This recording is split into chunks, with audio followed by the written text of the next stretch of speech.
সকলের শুভকামনা করে আজকের ভিডিও শুরু করছি। আজকের ভিডিওতে আমরা ইট ভার্ব দিয়ে কনজুগেশন করব। হেডিংটা কি?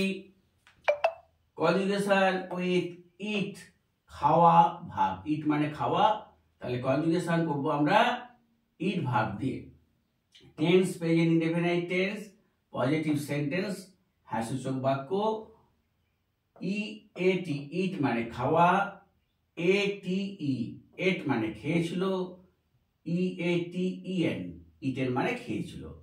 আমরা বি ভার্বের সময় লিখেছি তিনটি করে form, first present, second past, third past participle. সব জায়গায় একই রকম, সব ভার্বের ক্ষেত্রে একই। তাহলে আমরা কনজুগেশন বলতে কি বুঝি? কনজুগেশন বলতে বুঝি আমরা টেন্স অনুসারে, নাম্বার অনুসারে, পার্সন অনুসারে, সাবজেক্টের সাথে ভার্বের এগ্রিমেন্ট। এখানে ই ভার্ব, টেন্স প্রেজেন্ট ইনডেফিনাইট, খেয়াল রাখতে হবে আমাদের কি টেন্স। এইবারে আমরা কনজুগেশনটা অভ্যাস করে নিই। তাহলে ফার্স্ট পার্সনে আই ইট রাইস, আয়ের পরেই কিন্তু ভার্ব দেওয়া হয়েছে। প্রথমে বলে রাখি বাংলার সাথে ইংরেজির ডিফারেন্সটা কি না, বাংলাতে আমরা দেখতে পাচ্ছি কি খাই ভার্বটা শেষে চলে গেছে, মানে অবজেক্টের পরে গেছে। এখানে কিন্তু আমরা সাবজেক্টের পরেই ইংরেজিতে ভার্বটাকে দিয়েছি। এবারে আমরা সাধারণত কি করে থাকি, আমি খাই, আই ইট, ভাত কি খাই না ভাত রাইস, এইভাবে আমরা করতে থাকি। কিন্তু আমরা যখন কনজুগেশনটা ভালো করে রপ্ত করে ফেলবো তখন আর ভাবতে হবে না যে আমি খাই, আই ইট। বলতে পারবো আমরা আই ইট রাইস, আমি ভাত খাই। এবারে পুরোটা চলে যাই ঠিক একই রকম ভাবে উই ইট রাইস। উই মানে আমরা, আমরা জানি সিঙ্গুলার থেকে plural we, verb it, object rice.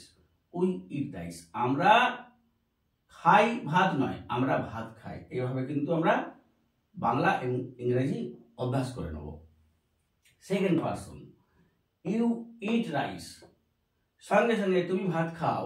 এ কথাটা বলতে গিয়ে আমাদের ইংরেজিতে সঙ্গে সঙ্গে বলে ফেলতে হবে যে ইউ ইট রাইস, তুমি ভাত খাও। এবারে তোমরা ভাত খাও ইংরেজিতে কি হবে না ইউ ইট রাইস। থার্ড পার্সনে চলে যাই,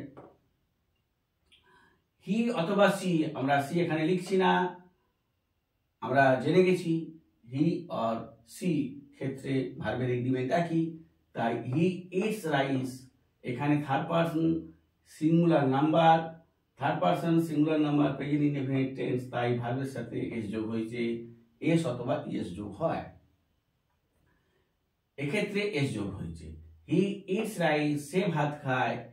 আমরা পুরোটা চলে যাই, দে ইট রাইস, তারা ভাত খায়। এবারে আমরা ব্যবহার শিখব, ইউজ। আমি তোমাকে জানি, আই নো ইউ। জানি মানে সঙ্গে সঙ্গে বলে ফেলতে হবে আই নো। এবারে প্লুরাল, আমরা তাদের ভালোবাসি। তাহলে উই লাভ দেম। অ্যাকশনটাকে সবসময় খেয়াল রাখতে হবে যে সাবজেক্টের পরেই এসে যেতে হবে, এমন করে আমাদের অভ্যাস করে ফেলতে হবে। এবারে আমরা সেকেন্ড পার্সে যাচ্ছি, তুমি বই লেখো, you write book. You eat rice, ভাবটা হচ্ছে ইট, এখানে পরিবর্তন হয়েছে ভাবটা, ইটের জায়গায় রাইট। তাহলে ইউ রাইট বুক। ঠিক পুনরায় তোমরা কবিতা লেখো, তাহলে এখানে ভার্বকে না লেখো, ইংরেজি কি না রাইট। আমাদের আগে কনজুগেশনে কি শিখেছিলাম ইট দিয়ে, তাহলে ইউ ইট রাইস আমরা বলেছিলাম বা শিখেছিলাম। এবারে আমরা ইটের জায়গায় রাইট বলছি, ইউ রাইট পোয়েমস, তাহলে তোমরা কবিতা লেখো। এইভাবে আমরা ব্যবহার করে নেব। এবারে সিঙ্গুলারে চলে যায়, থার্ড পার্সন, সে একটি বই চায়। তাহলে হি ওয়ান্টস, চাওয়া ইংরেজি ওয়ান্টস,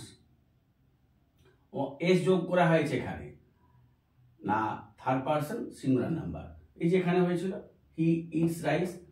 সবসময় খেয়াল রাখতে হবে, খেয়াল যেমন রাখতে হবে বলে বলে অভ্যাসও করে ফেলতে হবে। তাহলে তারা ফুটবল খেলে, প্লুরাল। তাহলে তারা ইংরেজি আমরা জেনে গেছি দে ভার্ব, খেলে খেলে, আর হচ্ছে খেলে, তাই প্লে, দে প্লে ফুটবল। এভাবে আমরা কনজুগেশন শিখলাম, ভার্বের প্রেজেন্ট ইনডেফিনিটসে ব্যবহারও শিখে গেলাম। আমরা এইভাবে অভ্যাস করতে করতে ইংরেজি শিখে নেবো, ইংরেজিতে কথাও বলতে পারবো, এবং পরে পরে স্পিড দিয়ে আমাদের অভ্যাস করে ফেলতে হবে। তাহলে কিন্তু আমরা আমাদের লক্ষ্যে পৌঁছাতে পারবো। আজকে এই পর্যন্ত। ভিডিওটি ছড়িয়ে দেওয়ার জন্যে, ছেলে মেয়েদের অ্যাডভান্স যেন চোখে আসে সেই জন্য লাইক, সাবস্ক্রাইব এবং শেয়ার করতে হবে। কমেন্ট করে জানাবেন কতটা আপনাদের কাজে লেগেছে। কমেন্ট করে আমাকে জানাতে হবে কোথায় সুবিধা অসুবিধা রয়েছে। এই পর্যন্ত, থ্যাংক ইউ।